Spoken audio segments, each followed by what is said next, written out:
The pistons of the economy are still firing, but the nation's financial machinery is slowing, and the numbers today show they've started going in reverse, with recession looming. Let's start with some not good, but less bad news. At 0.2%, the shrinking of the economy was less than expected. And part of that slump was down to the Queen's funeral and people not working for a day. But that's as good as it gets. In September alone, economic output fell by 0.6%. And manufacturing over the course of the quarter fell by more than 2%. You might not think it though, walking around this Midlands factory pumping out car parts. Well, it looks like you're going gangbusters. Well, we're producing a lot more than we were, and we are growing, but not in the way we'd want to grow. You know, because we're winning business from failing businesses, and that's not good for UK manufacturing. Multiple manufacturers in this sector of the market have gone bust. It's been a bad 3 months for most parts of the economy. Few have been hit harder than the nation's factories. We're nowhere near the volumes that we were pre-COVID, which were down pre-Brexit, but it's really tough at the minute. You know, prices are still really tight. We're still having issues, you know, relating to COVID, whether that's people off work in the supply chain or here, or whether it's through lockdowns in other countries that are causing a lack of supply into the UK or Europe. As tough as things are, they might be about to get worse. Right now, the Treasury putting the finishing touches on next week's autumn statement. What we expect: tax rises, spending cuts. Today's figures are no surprise here.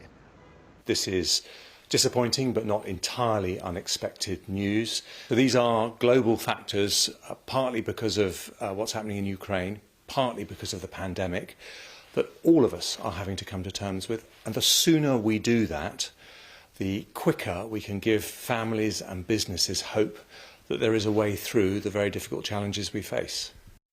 Whatever the global factors feeding into the slowdown, the UK is the only country in the G7 group of nations to have an economy smaller than pre-pandemic. Germany is expected to go into recession next year, but the Bank of England thinks the UK is already in one. We just don't have the numbers yet, and it could last up to 2 years, with some economists saying the economy will shrink by 1.5% in 2023. There's always somewhere the glass is half full though. Christmas party season is on its way, a key period for the hospitality sector, but winter in an energy crisis means rising bills. I think it's going to be an incredibly tough 2 years.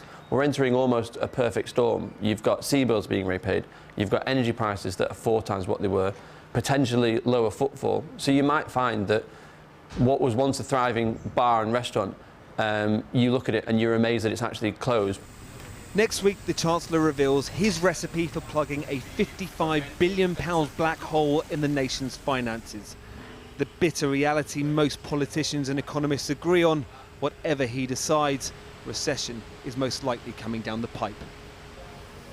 So as the economy heads towards recession, interest rates are going up and the government is expected to squeeze the public finances in its autumn statement due out on Thursday. Our economics reporter, Neil MacDonald, is with me. So if recession is 2 quarters of growth, it looks like we've had one, could you avoid recession? Could you avoid the second one? It's looking very tough to do that. It's now widely expected the economy is going to carry on shrinking into 2023, but what's causing the shrinkage may be about to shift. So clearly at the moment the problem is inflation. At 10%, it's going up far faster than people's wages, and that means that everyone is in real terms getting poorer. But inflation may be about to peak, in fact possibly in the figures for October, which we'll actually see next week, next Wednesday. But if inflation is at a turning point, of course now the Bank of England is raising interest rates and the Treasury is saying it's going to probably raise taxes and cut spending.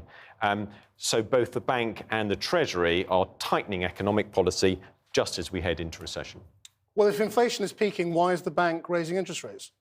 There are people inside the bank who are asking that question. So clearly the bank wants inflation back to its 2% target, and it worries about high inflation getting embedded in the economy.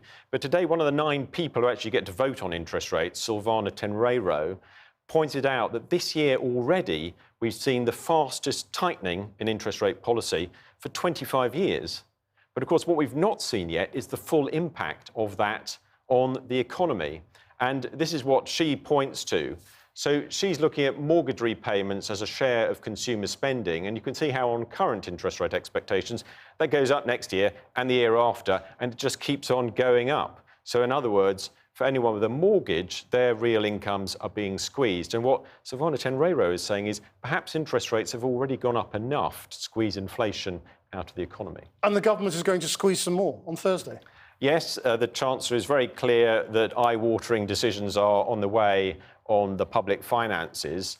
So it's rumoured that Jeremy Hunt is looking at tax rises and spending cuts of about £54 billion, which would be just under 2% of our national income.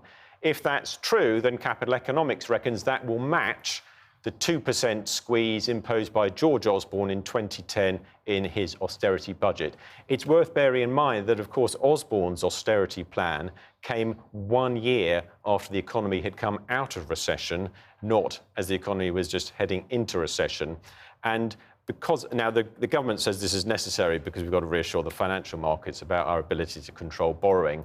But there's clearly a danger that this is going to amplify the current slowdown.